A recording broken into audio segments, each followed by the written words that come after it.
All right, welcome to the latest edition of the Omni Talk Spotlight series, where we highlight the companies, the people, and the technologies that we believe are shaping the future of retail. And today we're excited because we are joined by Dustin and Christina Finkel, the winners of the Insignia Pitch Slam contest and the founders and CEO and CMO of the snack brand Kapop.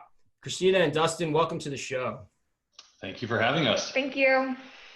Yeah, it's cool that we're finally doing this. So for those listening, and I know that the loyal followers of us know this pretty well, but the Insignia Pitch Slam competition was something we've been talking about and marketing for quite a while. And originally it was supposed to happen out in Expo West, which was, God, Ann, when was that supposed to be? Like that March? was like, yeah, that was the beginning of the end, really. Like that was one of the first ones it felt like that was like, we're done. Everything's are getting canceled. Like I remember that being the biggest one. Everybody was shocked. So it's really exciting to have you guys on the show and for this to be Thank you. a reality. Yeah. You were one of the few that actually made it out to Anaheim before it got canceled. Yeah. Oh, what was that like? You know, I was really hopeful. It was, this was at the very tail end of normalcy as we used to know it. And I really was a believer that, worst case scenario, even if there was a smaller attendee base, this is an opportunity for us to capture on some of the momentum that we had as a brand. And I figured this was something we might as well maximize the opportunity. And Expo West is something I've been going to since 2009, I think. And it's one of my favorite events of the year. It's incredibly well put on. And so it was eerie, though, to go out there and it just to be empty. I mean, we probably were one of 20, 30 people there, felt like, beyond the workers and all the amazing people who were trying to set it up. And it was kind of sad, eerie, and also a realization of what was to come. And it was about another week before things really hit the fan. I had one more trip to Chicago the following week, and then that was kind of it. Yeah, wow. Yeah, it's crazy. It's crazy to think about it. Like I said, yeah, it was kind of the start of it all when we first got word of that. And then 6 weeks later, Insignia ends up holding the Pitch Slam competition virtually online. And you guys were the winners. That's awesome. So congratulations on behalf of Ann and myself for that. That's huge news. Why don't we start there, though? Let's start with, why'd you guys win? Like, what's so cool about this, and what you guys are all about? Why don't you start? Well, we found out about the competition through LinkedIn, and I was like, this is perfection. This is exactly what we need. You have an amazing company like Insignia who is coming into the Expo West space looking for brands who I think fit our description: high growth trajectory, reshaping the way that people are thinking about categories, and at significant inflection points, which the way that they had been doing things to this point can't be the way that they continue to do things in the future. And so when I looked at what they were doing from the business model and where we're at from a space, it was an absolute perfect fit. So we were super excited to apply. And you know that there's a good fit when you're filling out an application and the answers come so fluidly and so easily about how you would be able to partner with them and why you think you're a good fit. So I think the core of that piece was there from the beginning. And then what we layered onto that was, I don't know, pure Kapop flavor, let's call it that. So we approach everything at 250% when it comes to this. So there wasn't a PowerPoint deck. There wasn't a rehearsed speech. We brought full costume change, action figures. We exploded boards. We had a full setup, and we translated our brand story of Nature's Original Super Snack powered by sorghum to the Insignia digital marketing campaign, and how our two superpowers combined will make this the most impactful case study about what smart analytic-driven marketing can do to accelerate a business. So we're thrilled. Yeah, wow, that's awesome. And the grand prize is huge too, right? $100,000 in mobile marketing for the next year. That's got to be pretty big. So it's huge, and it's incredibly important to us. And we didn't realize this at the time we applied, but it's even more impactful in the world of COVID right now, as foot traffic in stores is changing, shopping behavior is changing, people are moving online. So to have that opportunity to partner with Insignia, their mobile campaign, some of the things we're doing with e-commerce is incredibly powerful. And to reiterate something that Christina said that I take great pride in my team, you got to see Christina and I on the screen. What you didn't get to see was in the time where we're in shelter in place and we're at home, my team came together to bust their humps over a week-long period to create a set. We had a full background set for the show. We had two sets, really. The one that was going to be there while others were presenting, and then the one that we kind of revealed as we presented. We had costume changes. We had to get figurines made. And my team put their heart and soul over the week to prepare for this pitch. And it's something that we do as a brand. And I take, again, great pride in the fact that everything we do, whenever we present ourselves, whether it's to retailers, to demos, to pitch slams, which we've been a part of a few, we always bring 110%. It's cliche, but really we think through every detail, how it's going to be portrayed, and make sure that could pop flair, which is fun. And we'll talk about this, but we're bringing fun back to snacking. And so everything we do should be fun and exciting and engaging.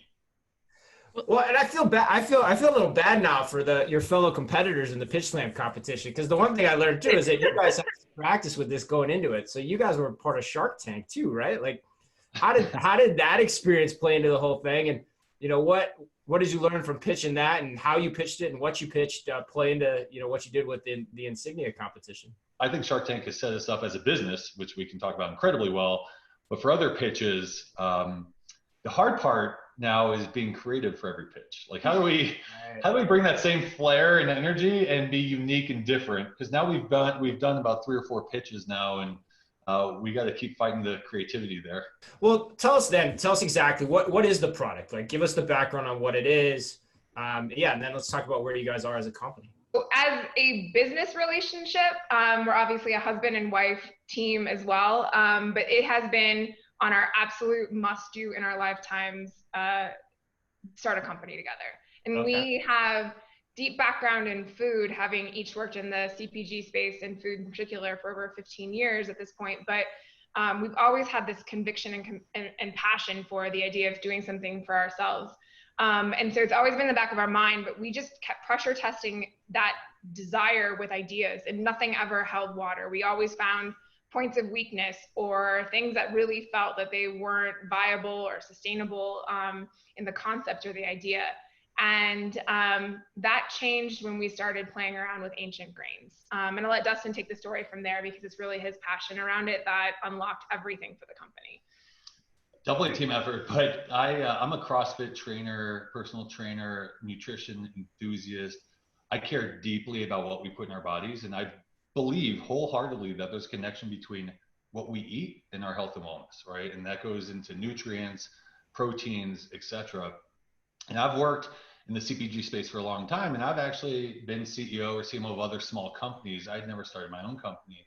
One of the things that always frustrated me is that there was always trade-offs. And this is going to sound cliche in the natural food world, but I really wanted to find a snack that was not going to be a trade-off. And I wasn't thinking, hey, I'm going to launch this as a new brand. I just didn't want to have a trade-off. And so ultimately, we were eating a lot of popcorn at the time. And the better for you popcorns, which I say better for you with hand quotes, because better for you is kind of nonsense in my opinion. But in any case, so we went into the pantry, and ancient grains are grains that have been around for thousands of years, have never been hybridized, modified, genetically altered. They're so thoroughly nutritious in their genetic format, from protein, fiber, regenerative, sustainable, etc. And so I was like, I wonder if this can pop. Literally, it started off like every other natural food company, despite my experience. I wonder if this can pop. And so we threw it on the stove, and it pops. But it makes these tiny, tiny little kernels that are like what you find at the bottom of a popcorn bag. But it was delicious. It was nutritious. Our 6-year-old son at the time, Merrick, who is the most picky eater in the world and so frustrating for us, he loved it. We loved it. Our neighbors loved it. And we knew we were onto something. But I realized the format was completely incorrect for the marketplace. I mean, case in point, my son was eating it once and walked to the neighbor's house, and there was like a trail, like something out of a fairy tale of like these pop sorghum pieces down the block. And I saw that when consumers were engaged in it. So we figured out a format which has turned into popped chips, and most recently our popped puffs, which are incredibly, insanely delicious. And so that was the first part. The second part was, how do we make this taste good? So I wanted to bring authenticity, simplicity, and joy back to snacking. So we add cold pressed oil and then seasoning. And the seasonings are literally what you find in your pantry. but we also wanted to be a brand. One of the first metrics was, can you bring this to schools? So not that it's a kid's brand, but a lot of schools are allergen free or have restrictions. And if you write about this, a lot of brands that try and fit that need for kids actually compensate with a lot of sugar. So like we wanted a brand that kids could bring to school. So we wanted to be allergen free. Well, that poses a problem because cheese is one of the biggest sellers, which we'll come back to, right? And so there's some other challenges. We want to be gluten free, non-GMO, of course, and kind of check the boxes of the natural food category. And so vegan cheese is probably one of my favorite things that we've done. So we have a few flavors, which I'll get into, but our dairy-free cheese, which this is it in our cups, for those of you watching on TV. We have a dairy-free vegan cheddar, and I spent about 2 years working on that flavor to perfect it before we launched. And I will tell you this, I have multiple dairy managers from grocery stores on video not knowing it's not real cheese. I was at a Kroger meeting recently, and there was a buyer in the meeting eating a whole bag of our vegan cheddar chips. And at the end I said, you realize those are vegan, right? And she's like, no way. And if you go into Amazon, where we have nearly perfect 5-star reviews on all of our flavors, the response is like, I cannot believe this is as good as it is. I cannot believe this is not real cheese. Come on, you're using real cheese. And we were fortunate to be selected for the Kraft Heinz Springboard Incubator, where we actually did a taste preference against our competition. And we have significant taste preference against a lot of our competition across flavors. One of the flavors we tested was our vegan cheese, and it won against conventional brand dairy cheeses. So we're very proud of that. So where did you guys first launch the product? Did you leverage your connections that you had from your time in the food industry, but like, were you just sampling this with neighbors and friends? Like, tell us a little bit about that backstory. Yeah, so one of the benefits of being in the industry for as long as we have and the experience we have, we created initially a great group of early investors. So the ex of Whole Food Groceries, the founder of Boulder Brands, the founder of Pacific Foods, and just a lot of other amazing people who candidly and unabashedly, I have no problem with this, unlocked doors for us, made great introductions. It helped us with the R&D. It helped us with the development, my relationships. I called in a lot of favors from the 10, 15 years that I've been in business.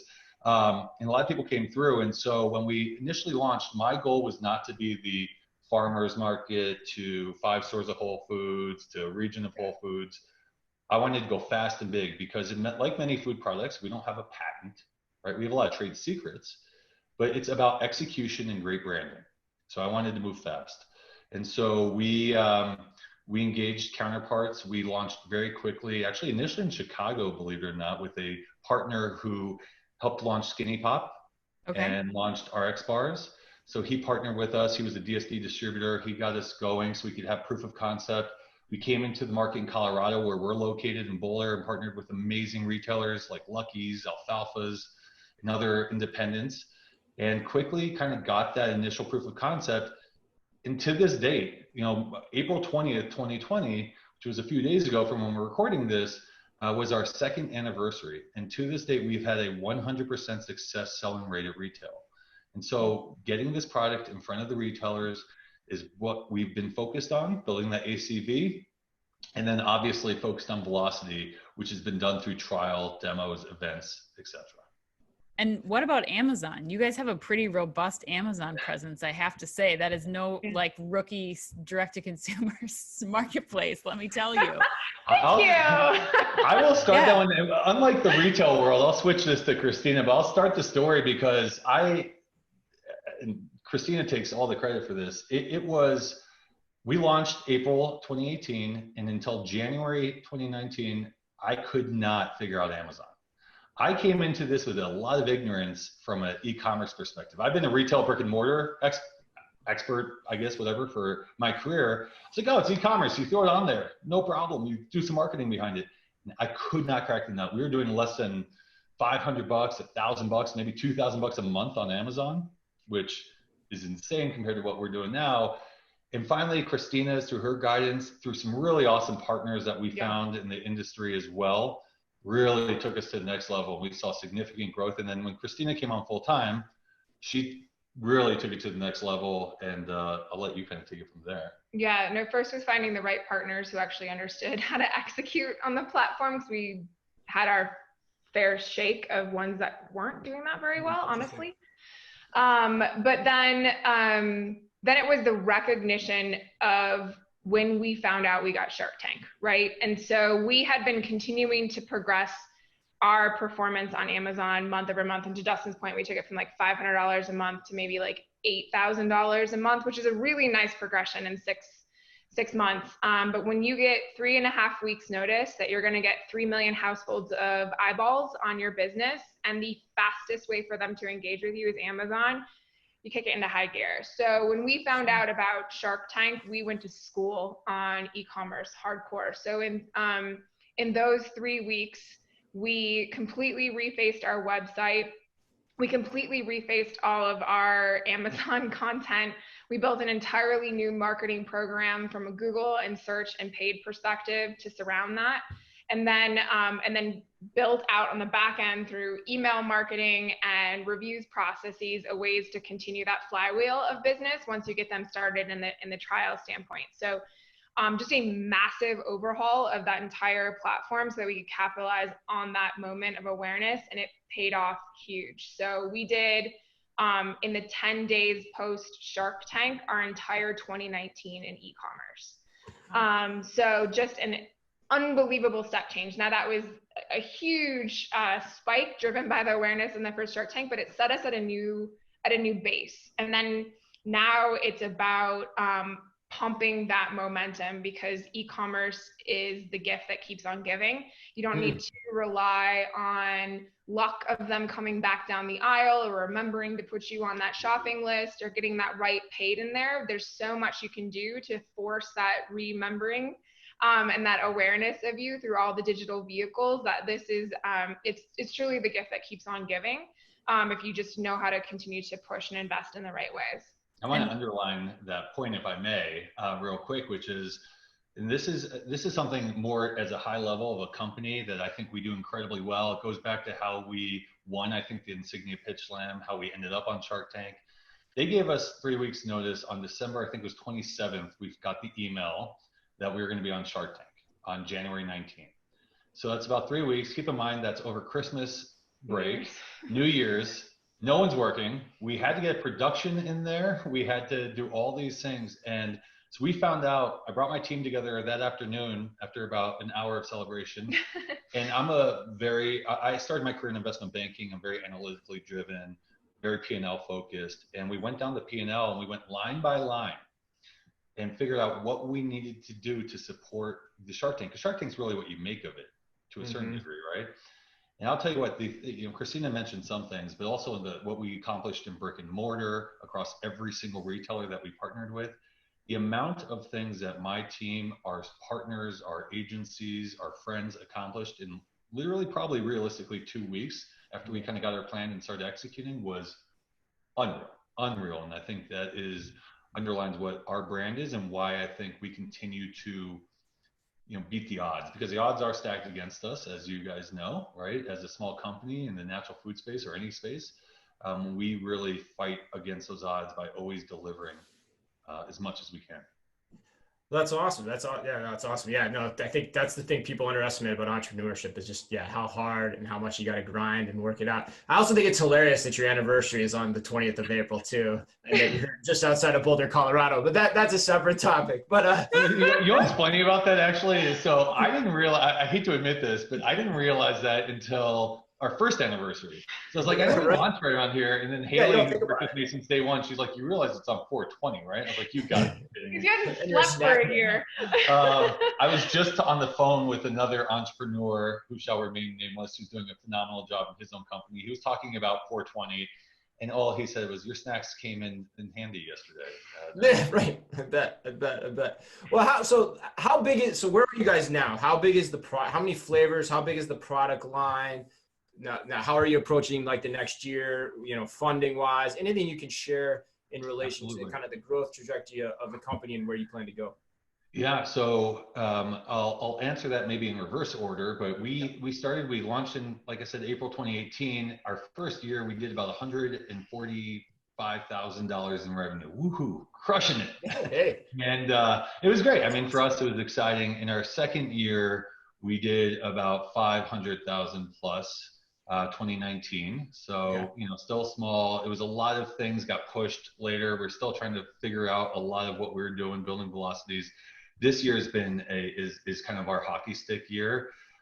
Every month so far has been our biggest month ever. And they continue to grow significantly.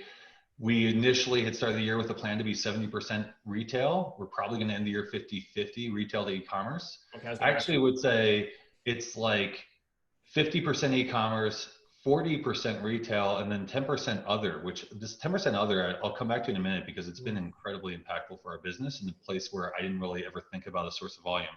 But we're probably going to get closer to, hopefully $2 million by the end of this year, which is just amazing to me and just awe-inspiring, and I'm so grateful for it. In terms of product, we have 5 flavors on our chips and 2 in our puffs, and I'll let you go into that. Yeah, so we launched with just 4 flavors in large size of bags, and then mid-year last year we launched into 1 ounce, which has just been an amazing e-commerce portfolio for us.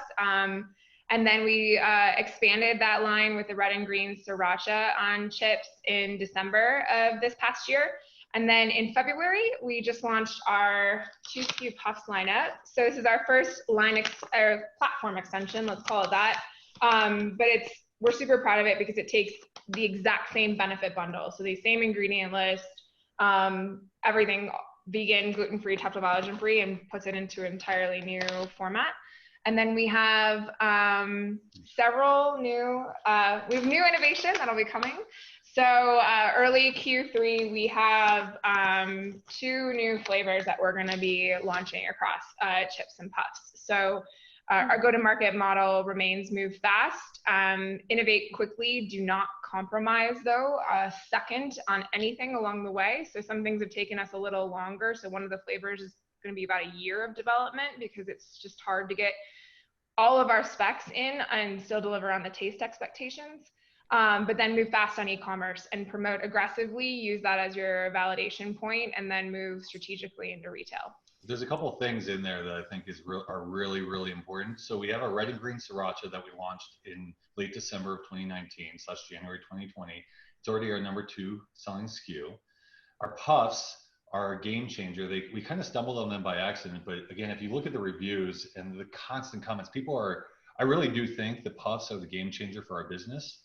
And it was not something we were necessarily strategically focused on initially. I would say I'm very anti-platform extension as a young brand, but it was just something we had to do. And the responses have been unbelievable. And so for those entrepreneurs listening, the one thing I always kind of preach on my pedestal is about research.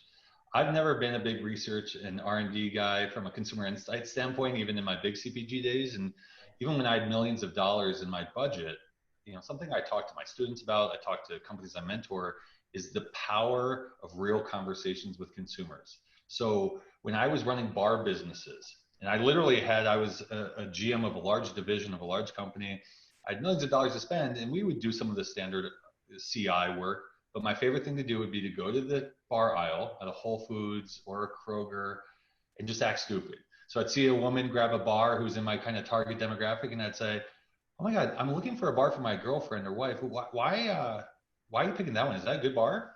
And you get honest opinions. And I would take 20 of those answers over a 500-person panel or 20 different focus groups. With our chips and puffs, we went door to door around our neighborhood and created mom groups and just rewarded them with wine and snacks and said, "Okay, help us understand what you're thinking." This puff, we had 4 different sizes of the puff, and we went literally door to door getting feedback because we live in a neighborhood that's fairly ripe for our demographic and psychographic, and we got feedback. And again, I felt very comfortable after getting 20 pieces of feedback, 30 pieces of feedback, that we were right on. And so we've used that very powerfully, and it's so far been very successful for us. Yeah, Puffs within 2 weeks was the #1 seller on our website, and it's stayed that way every week since. So it's awesome.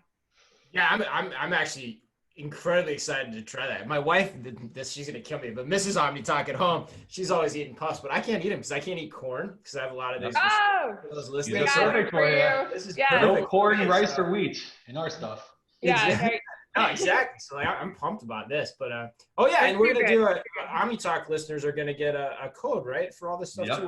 What's the code again? So we will use Omni Talk as the code, and 20% off any of our products. And so we want you to try. We know once you'll try it, you'll love it. We have guarantees. So if you don't like it for some odd reason, you can let us know, which is very, very rare. But 20% off using the code OmniTalk on our website, kapopsnacks.com. Okay. And we ship out the very next day. So you will always have those snacks ready very, very quickly. Awesome. Awesome. So helpful. And how have you guys had to, I think final question here, and then we'll get you out on how millennial are you, but how have you guys had to adjust to this whole COVID-19 thing? Like what's that, how's that been for you guys? How has that impacted your business? Well, there's the personal and professional. Yeah. I mean, one of the hard parts about Christina and I being a husband and wife team and both really busy is trying to really feel like we're maximizing what's right for the business, what's right for us, and what's right for our kids.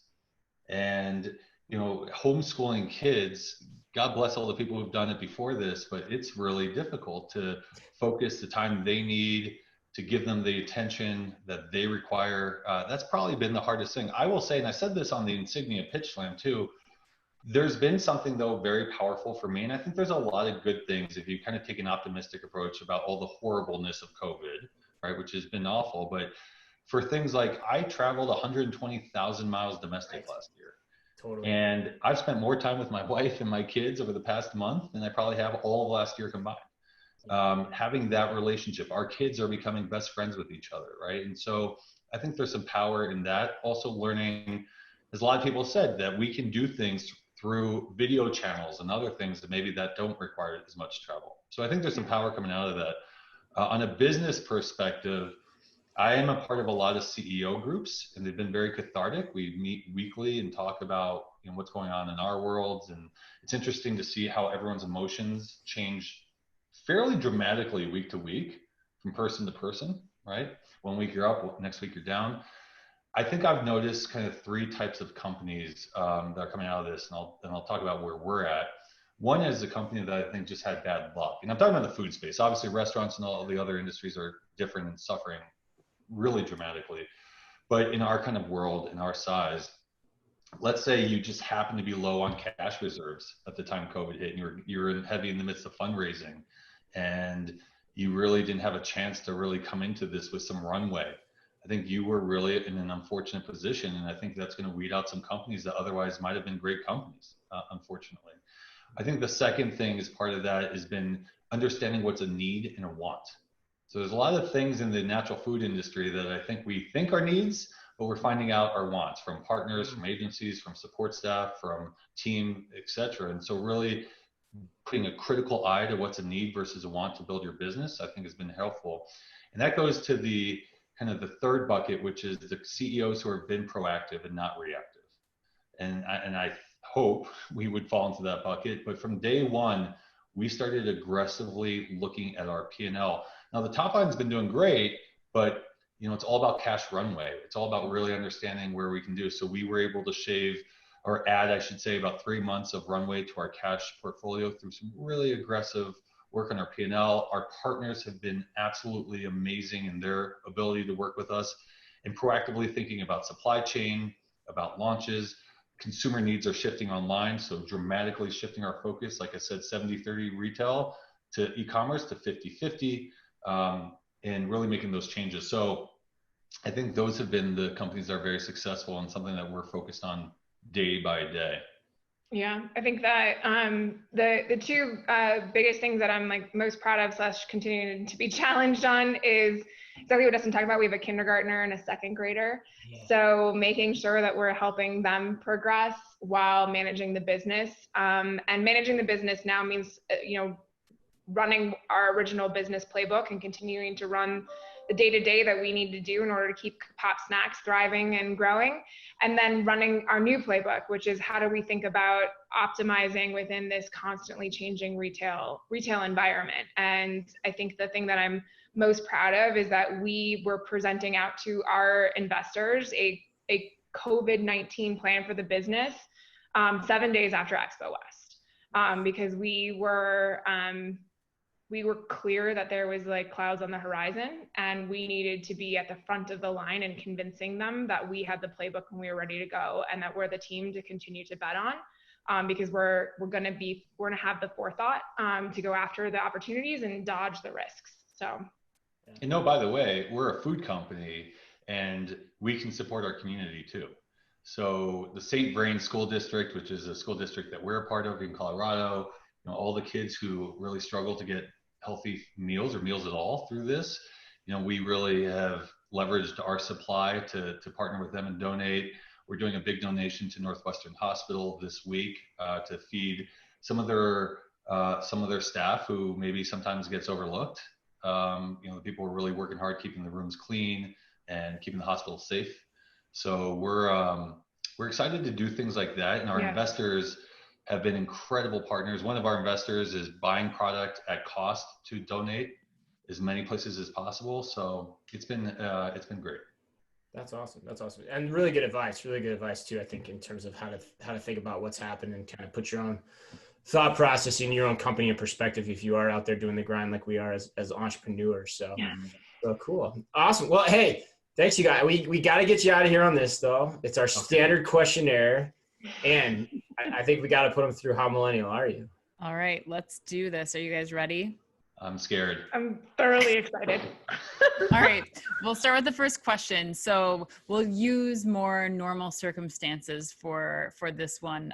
But say you're going into a grocery store, you're buying out every single pop chip bag that they have in stock. Are you paying with a credit card or mobile payment? Mobile payment. Credit card. Oh, Christina, why? Because I'm too lazy to set up my new phone.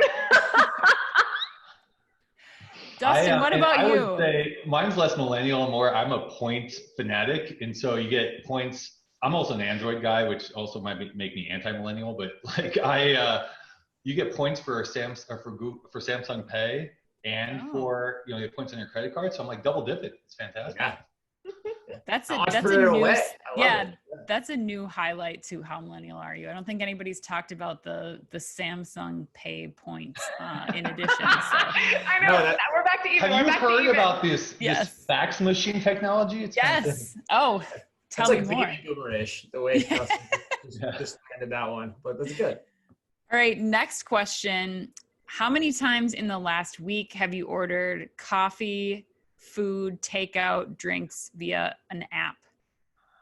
All of them. I think realistically, Instacart. We've done Instacart. We've done Chipotle. We've done DoorDash. Yeah. I would say literally 4 or 5. all of them. I even bought a basketball hoop, and that was all done electronically now as well, including curbside. So I mean, literally everything that we're doing is electronically based. Now that's a function of coronavirus, though. Sure. And actually, to be serious for a second, I do think this is going to fundamentally change how people interact. So people who are laggards, maybe like me in some of the technology, are adopting things much more quickly than they otherwise would have because they're forced to, and it's going to change how people perceive that in the future. Before this, we were probably more in the middle of the curve, where we'd probably do an online food order like once or twice a week maybe, and Instacart when we were lazy. So that's changed dramatically. Okay. All right. You guys are doing better. That saved you. Yeah, okay. And I never thought about that question either. Like in terms of like, now that we ask it now, it's kind of interesting because if people haven't switched, that's really telling in terms of where people are on the curve. Yeah. So far, we're seeing that everyone's switching in probably the 3 or 4. Those people are like foraging in their backyards for. Yeah, I'm like trying to push my parents up the hill. I'm like, this is possible, right? Like, how can it exist? Right. All right. Last question, you guys. If you could only use one social app, which one would it be and why? Friendster? No, I'm just joking. Have you guys even heard of that one? Instagram. I would. This is going to definitely age me, but I would probably say Facebook. Okay. But I have a good answer, and I think it's going to unage me a bit. So as I mentioned, I asked this question actually of my college students every semester. And I asked them to rank the social platforms. And lately it's been Instagram #1. Okay. Then it's Snapchat or something else, and then Facebook, and then some, and TikTok's starting to creep up a little bit right now. Yeah. But here's the thing: is every one of them's on Facebook. And what's nice about Facebook is no matter what demographic you're in, you're probably on there in some way, shape, or form. You may not be sharing the same way, but everybody's on Facebook. So at least I know there's a common linkage between young, the old-fashioned. So for me, that's why I would choose Facebook, because I'm being strategic about it. Instagram brings me joy. I love it. Oh, all right. Yeah, we hear that a lot. We hear that a lot. Truth be told, and you'll have to keep me honest on this one, but I don't think we've heard Facebook that often. I think we've probably done it 100 times, maybe. No. People don't like to admit Facebook, Dustin. Yeah, So good for you. But I'm showing you why strategically the right anser. Yeah. I mean, all these other answers. Confident in that strategy. I think you're getting like a little bit too much of a window into his like psychographics that everything requires strategic intent. You guys are also at that age with kids too, where Facebook just becomes, I think, relatively speaking, more important too, which at least that's true in our household. Yeah. I'm Aunts and uncles and grandparents aren't on any other platform. Right. I'm definitely much more of a social media voyeur than a poster, though, for sure. Except LinkedIn. I will say LinkedIn. Again, going back to serious, LinkedIn has blown my mind on how powerful it is from a business PR perspective. Mm-hmm. Everyone who comes to us in the industry, including Insignia and other things, has been through like, oh, I saw this about you on LinkedIn. I saw this, or wow, you're doing really well based on X I saw on LinkedIn.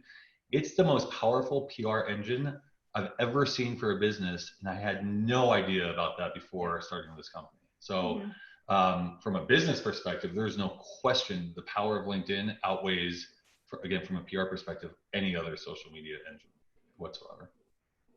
Yeah, couldn't agree more. Yeah, I feel the same way about LinkedIn. In fact, it scares me sometimes just because of how much business we do through that platform and how many connections we make. So, yeah. Right.